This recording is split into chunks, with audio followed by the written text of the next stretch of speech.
Buenas tardes, bienvenidos, bienvenidas al ciclo de música virtual del Conservatorio Superior de Música Manuel de Falla, en la Biblioteca del Congreso de la Nación.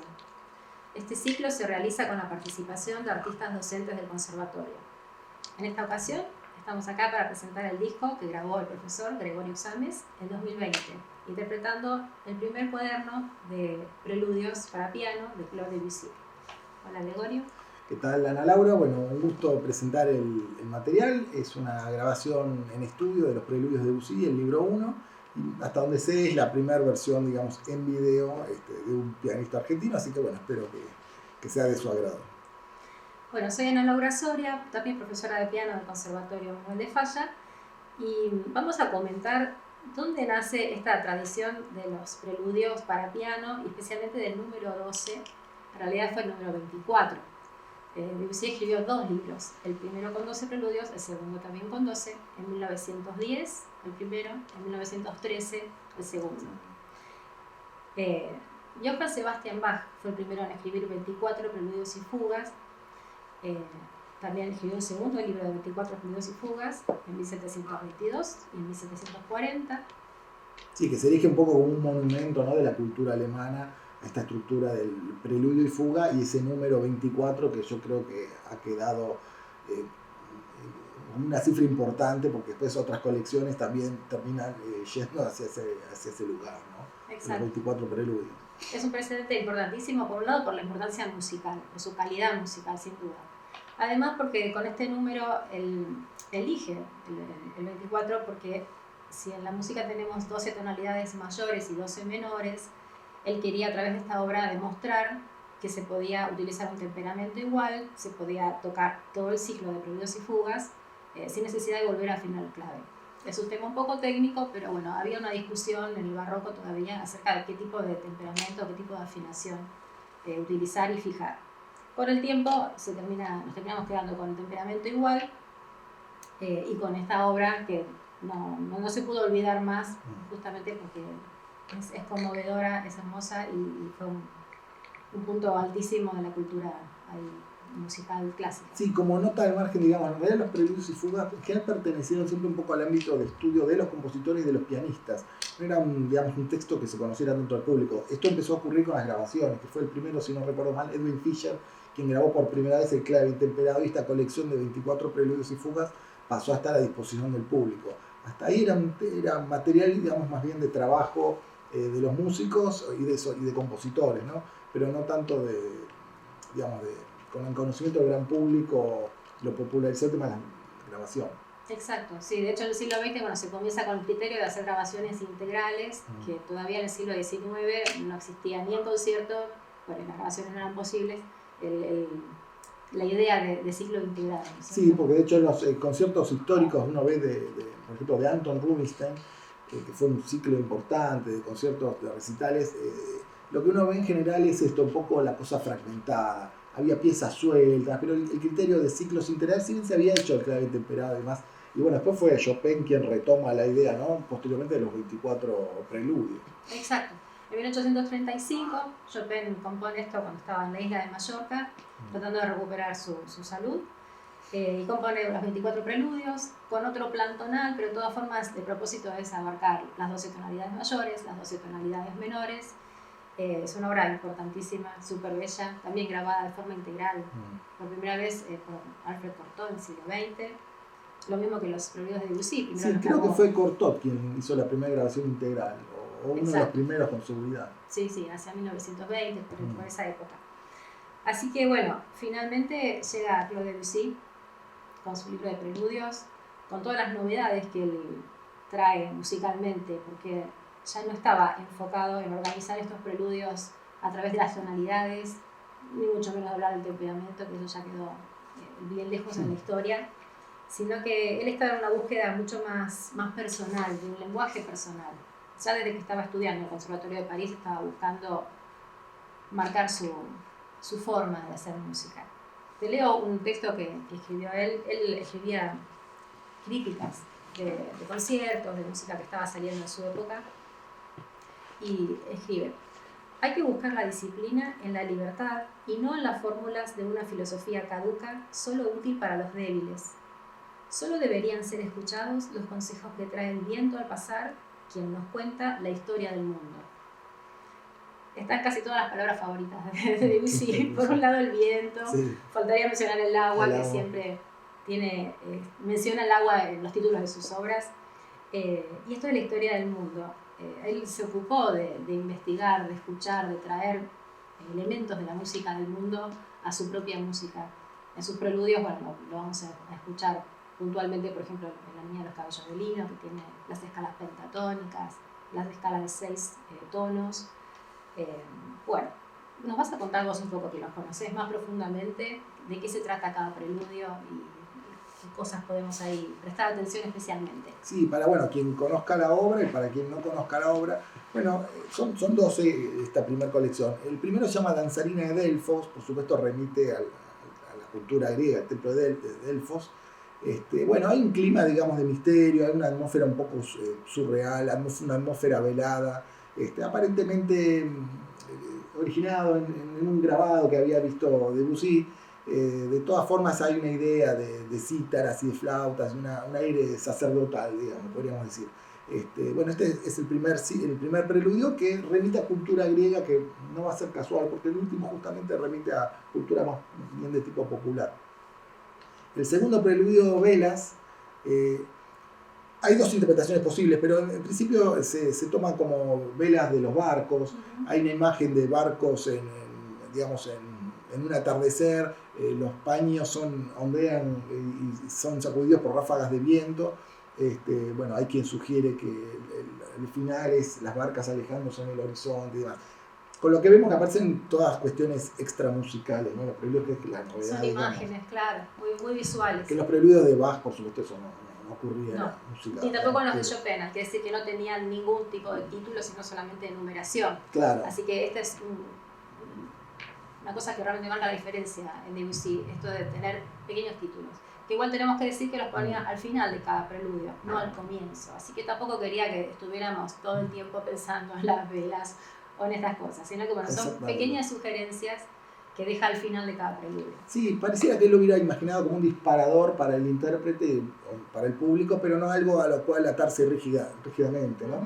De hecho, están puestos al final de la partitura, entre paréntesis, con puntos suspensivos, que la grabación se respetó lo mismo, de que aparezca el título al final de cada preludio.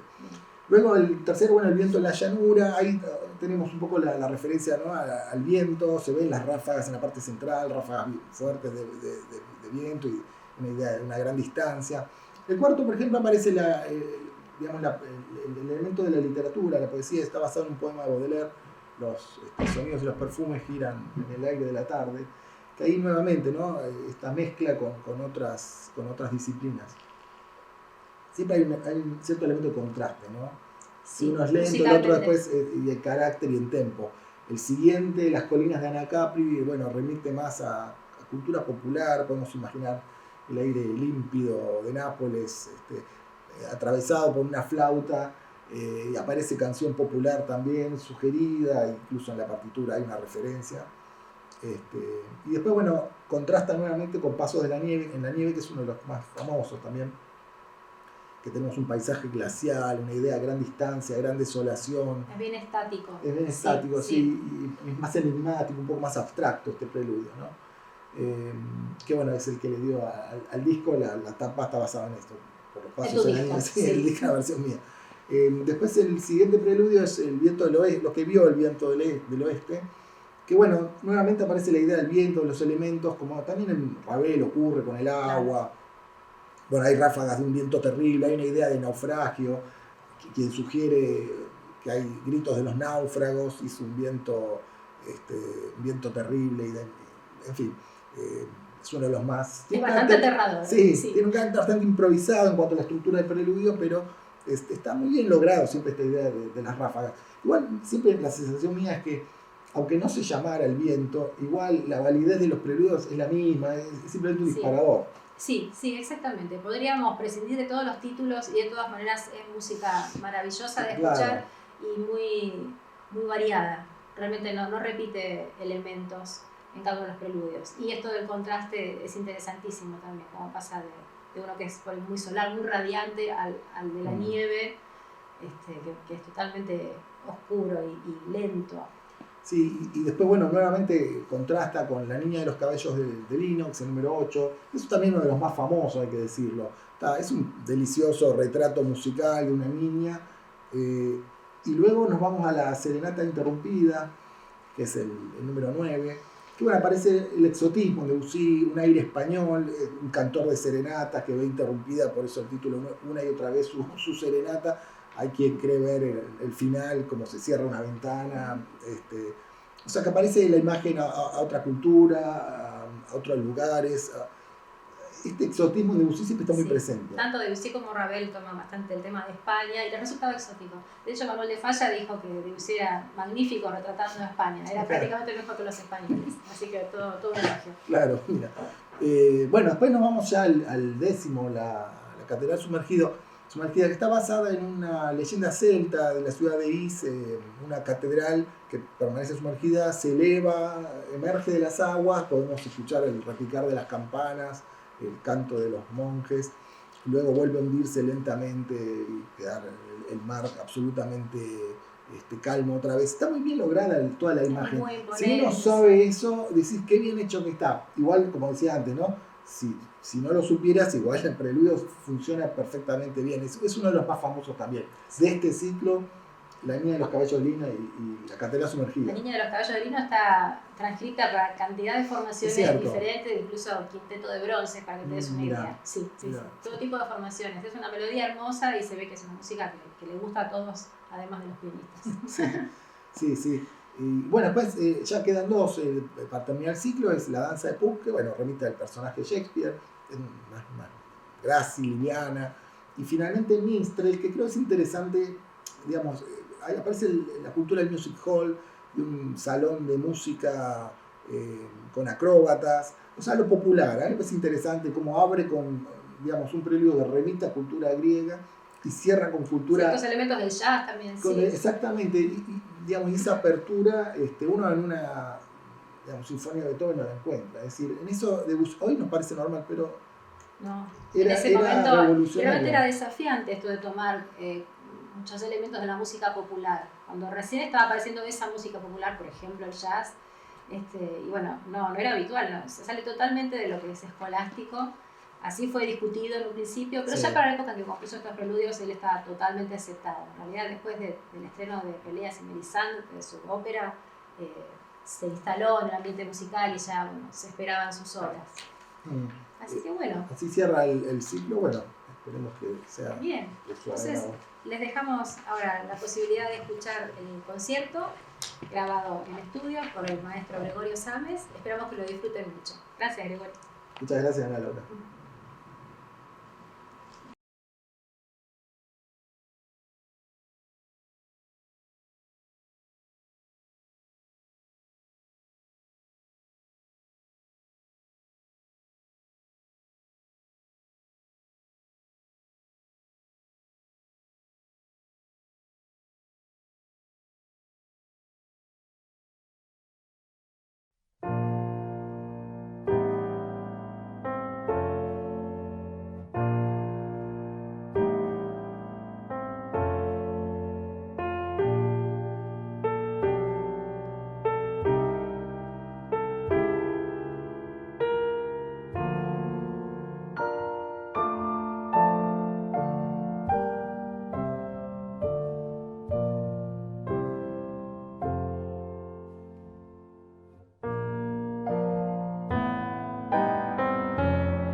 Chao.